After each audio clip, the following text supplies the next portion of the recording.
Good morning. Thank you for all you do. Thanks for being here today. Good morning. Today, House Republicans, led by Chairwoman Foxx, will continue our investigation of the heinous scourge of anti-Semitism running rampant on America's college campuses.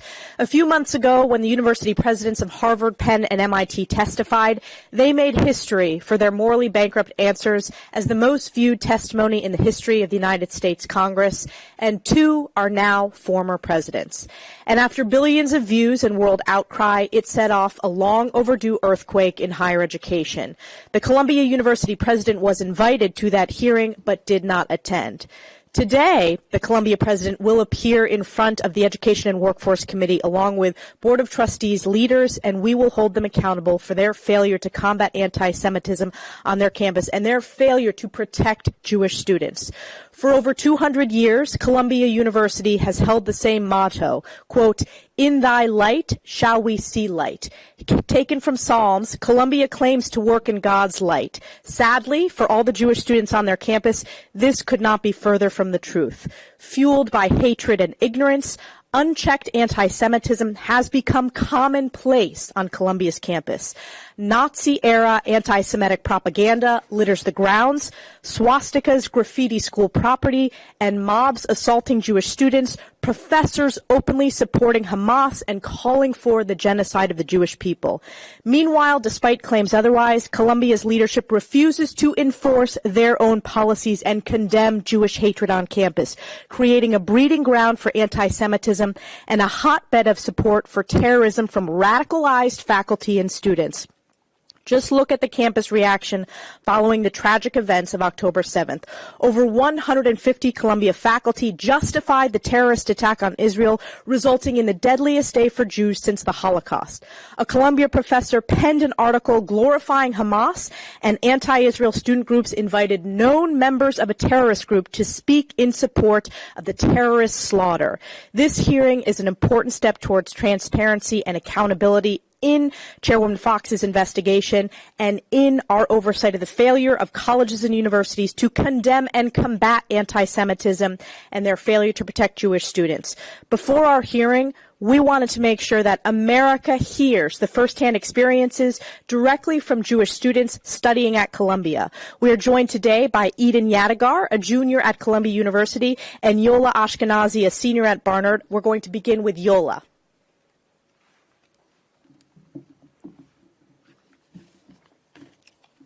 Good morning. Thank you for having me. After the testimony before this group back in November regarding anti-Semitism on U.S. campuses, I couldn't imagine that almost half a year later we'd be having a similar conversation. But I appreciate the opportunity to share with you and the American people what's happening today on the Columbia University campus. My name is Yola Ashkenazi, and I'm a student at Columbia University. You've all seen the wave of hatred for Jews that has swept college campuses in the last 6 months. For Jewish students like myself, we've lived it.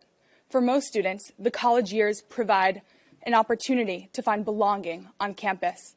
Columbia, meanwhile, has recognized clubs that say things like, quote, Zionists not invited, and the Holocaust wasn't that special. There have been swastikas drawn in the International Affairs Building and in Havermeyer Hall. We've been subject to an endless barrage of rhetoric and divisive actions that have left us marginalized and unsafe. Columbia permits hate rallies on our campus that call for violence and the eradication of the Jewish state. Chants of, we don't want no Zionists here, death to the Zionist state, and call for intifada revolution reverberated across our buildings, targeting every Jewish, Israeli, and Zionist student.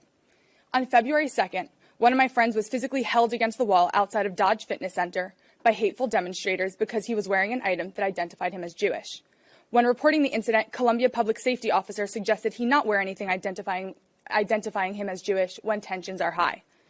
And when Columbia professor Joseph Massad publicly praised Hamas attacks as, quote, awesome, just days after their massacre on Israeli civilians, and when he attended the unauthorized rally on April 4th, he sent a chilling message that violence against Jews is permissible on our campus. And Columbia students, as we have seen, have followed suit. I, and all other Jewish students, can share countless more examples of what we've been subjected to on campus. But perhaps more disheartening is the endless gaslighting of Jewish students by Columbia University's administration when seeking help. To understand our frustration, you don't need to look any further than President Shafiq's op-ed in the Wall Street Journal yesterday. President Shafiq absurdly claims, quote, "Most of the people protesting on Columbia's campus do so from a place of genuine political disagreement, not from personal hatred or bias or support for terrorism." While I don't doubt that many of my peers are seeking to express their political opinions peacefully, what I and other pro-Israel students at Columbia have been subjected to is not well-intentioned political debate. It has not been debate at all. When Barnard hosted a day of dialogue, it was boycotted. When people chant Intifada revolution and death to the Zionist state, they're announcing their hatred for Jews, not debating politics. When they cheered for the Houthis, quote, "make us proud, turn another ship around," they're obviously demonstrating support for terrorism. When they harangue us with chants of "from the river to the sea," Shafiq doesn't want us to believe our own eyes and ears. What our university president calls a, quote, "political disagreement," a bipartisan resolution in Congress makes it clear that the slogan "from the river to the sea" is anti-Semitic and calls for the total eradication of the Jewish democratic state of Israel and the annihilation of the 9 million people who live there. I'd like to personally thank the members of Congress on both sides of the aisle for demonstrating leadership and moral clarity on the topic, and I hope my university can follow suit. Those sentiments don't contribute to academic debate, and to be clear, they are not limited to protests and signage in specific areas. We have been harassed with hateful slogans in the dorms, dining halls, and classrooms. All we've asked for is to be left alone, protected on campus, and able to study in peace. After all the attention a few months ago, it's shocking that I still have to deal with a hostile learning environment and an administration that is unwilling or unable to enforce the university's own policies. An anti-Semitism task force was created to placate concerned students, but all it does is collect data. There's absolutely no transparency about what they're doing, if anything, to the people violating the university rules. 4 students were suspended for planning an event supporting terrorism, yet they showed up on campus the next day and participated in a demonstration in clear violation of their suspension. I have to ask, where's the accountability? Where's the tangible action to ensure that we, as Jewish students, are safe and welcome on Columbia's campus? It is not enough to issue statements condemning anti-Semitism. We need concrete steps to address the root causes of this hatred and bigotry. Instead of tackling the problem head-on, Columbia tries to normalize support for terrorism and anti-Semitism by conflating it with political criticism. President Shafiq writes that, quote, "anti-Semitism has been with us for thousands of years." The Jewish students on campus have been under extreme duress since October. Yet it took a summons before Congress for Shafiq to write that she hopes to, quote, "begin to find common ground in finding solutions to anti-Semitism." In short, she wants to start the process of starting the process. But for Jewish students, the need is urgent. The time for solutions is now. Thank you.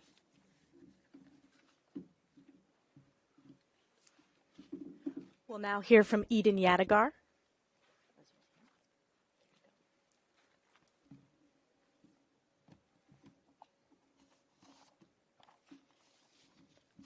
Thank you, Chairwoman Stefanik and Chairwoman Foxx, for your steadfast commitment to amplifying the voices and experiences of American Jewish college students in the face of pervasive anti-Semitism plaguing our universities.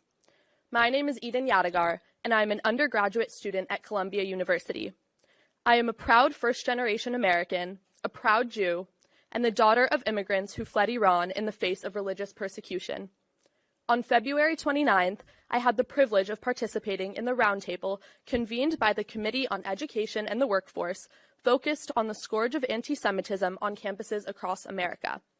6 weeks later, I am disheartened to say that this fact remains. The Jewish community at Columbia is alone. The subject of today's hearing is Columbia in Crisis, Columbia University's response to anti-Semitism.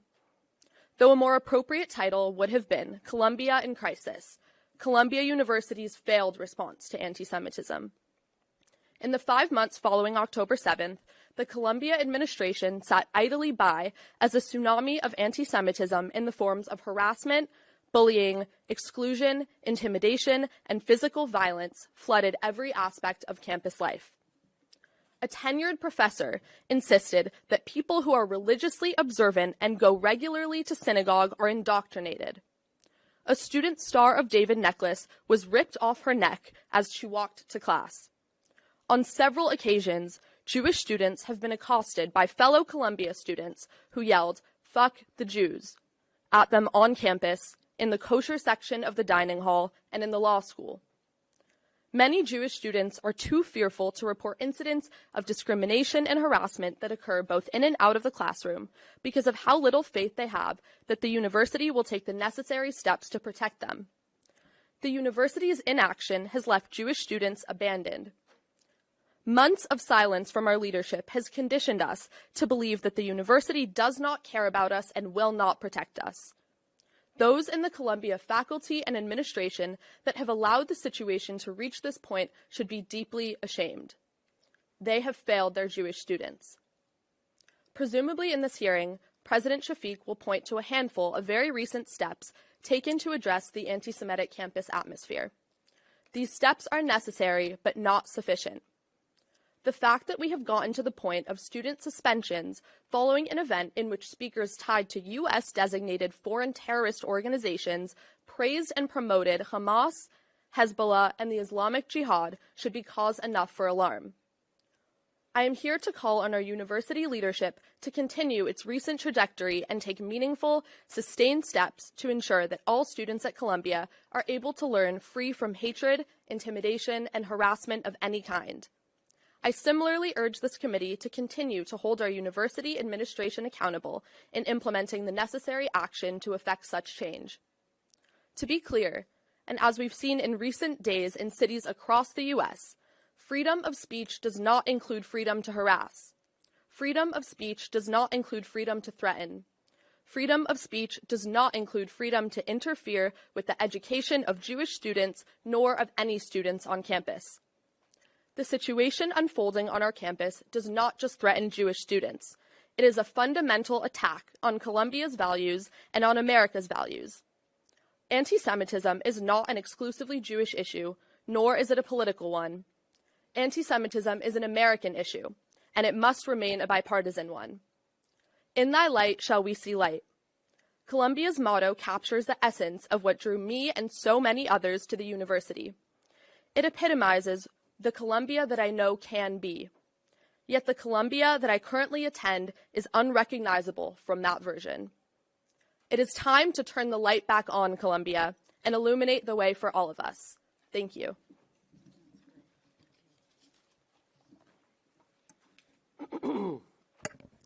Good morning. These students who have spoken have been incredibly articulate and defining the problems that we are seeing on our campuses, and particularly at Columbia.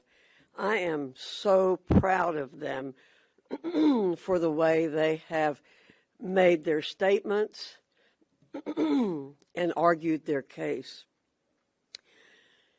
They've told us, along with other students, that Jewish students, faculty, and staff live and work in fear on Columbia University's campus. While anti-Semitism has been festering on numerous college campuses, Columbia University stands out as one of the worst offenders. Not only have Jewish members of the community experienced the administration's failure to enforce its own policies firsthand, but their lives have also been further endangered as Columbia students, faculty, and staff have supported and glorified terrorism, even hosting an affiliate of the terrorist group PFLP. These students have articulated that again extremely well. Today's hearing will expose the pervasive and extreme anti-Semitism present at Columbia and allow Congress to hold the university leaders accountable for their unacceptable dereliction of their duty to protect students, Jewish students, and staff. Columbia University must confront anti-Semitism aggressively and unequivocally. This committee will continue to hold Columbia's leaders accountable until its students are guaranteed the safe learning environment they are entitled to. Does anyone have any questions you'd like to ask? Yes. Thank you, Madam Chair and Congressman. This week, the University of Southern California announced that its valedictorian would no longer be able to give a speech citing security risks following some online chatter about the Israel-Hamas war. I just want to get into that? And is this something the committee may look into further? Well, I think it's up to the universities to ensure the safety of their students. That's what we have been doing in these hearings, saying, what are you doing to ensure the safety of your students? The administrations on these campuses have got to take action to do that. They collectively need to get a spine and say, we're not going to tolerate anti-Semitism, and we're not going to tolerate violence on our campuses. Yes, ma'am. Chairwoman, do you think anything has changed for the better since your December hearing with the presidents of Harvard, UPenn, and MIT? In terms of Columbia, again, I think there's a lot of talk, but we don't see much action, as the students have pointed out here today. There's activity going on the campus this morning that shouldn't be allowed. So it's very hard to measure what has been done so far. Yes, ma'am. Chairwoman, I know you talked about the suspensions for students. Are you in talks about any other repercussions, whether it's criminal charges for these students to get them off campus? I know they're demonstrating in support of a terrorism group. Is there any other repercussions besides suspensions you're seeking? Are you asking, are we going to do anything to hold students accountable? Either the committee or if you've been in talks with local law enforcement. It's not up to this committee to be holding those students accountable. It's up to the university administrators to hold them accountable. We have to hold the administrators accountable for what they're doing or not doing. Back in the back. Dr. Foxx, thanks for being here. I know that Harvard has not been particularly compliant with the committee's documents. I'm wondering if that's something that you've seen from other administrations as well. Well, we're not getting good and distinct answers to the questions that we're asking, but we'll keep asking and we'll keep pushing. So we've asked specific questions. You all have the letters that we have sent out, and we're going to continue to press the schools for specific information, and we will see how that turns out. Yes, ma'am. It pays to be on the front row. What are your hopes for the outcomes of the investigations that you've launched, and is there a timeline for when we might see a report about them or any sort of resolution? What we have said from the very beginning, what not just our hope is, but what should be, is that students and faculty must feel safe they must be safe and they must feel safe on their campuses. This is all about the role of the university in terms of focusing on allowing the students to get a good education. And they're not going to be able to do that if they're distracted for fear of their lives or for fear of being accosted by someone on their campuses. That we are exercising our oversight responsibilities, and we're saying to the campus administrators, you have to keep your students safe. But is there a timeline? We'll continue to press the issue as long as we can. One more question? Are you close to bringing any more university presidents before the committee? We haven't made a decision on that. Thank you, everybody. Thank you all very much.